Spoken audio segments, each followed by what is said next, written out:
baru bermula ataupun masih newbie dalam simpanan emas dan tak tahu bilanya nak untung dengan simpanan emas yang kita dah buat dan dah kumpul ni banyak-banyak kan. Jadi jom saya nak kongsikan, tengok video ni sampai habis dan save untuk rujukan pada masa akan datang juga. So basically, kalau kita nak untung dalam simpanan emas kita, tak ada pun magic yang pelik-pelik. Hanya ada satu formula je, iaitu formula emas sejak dulu sampai sekarang. Beli waktu rendah, kemudian simpan dan jual waktu harga tinggi. Dan yang penting waktu kita simpan ni konsisten je. Jom kita tengok dalam tempoh masa 5 tahun ni, daripada tahun 2021, harga emas 1 gram sekitar RM270.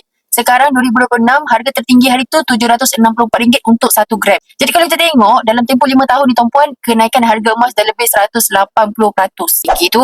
Jadi jika tuan-puan nak untung dalam simpanan emas ni, minimum simpanlah dalam tempoh 2 ke 3 tahun. Sebab simpanan emas ni memang simpanan untuk jangka masa panjang. Jangan beli hari ni esok nak jual pula. Jadi saya nak kongsikan ada 5 kelebihan bila kita menyimpan dalam akaun emas GAP Gold Accumulation Program di Public Gold ni. Which yang pertama adalah, kita boleh beli emas ataupun kumpul emas sedikit demi sedikit ikut bajet kita, dan emasnya adalah emas 999.9.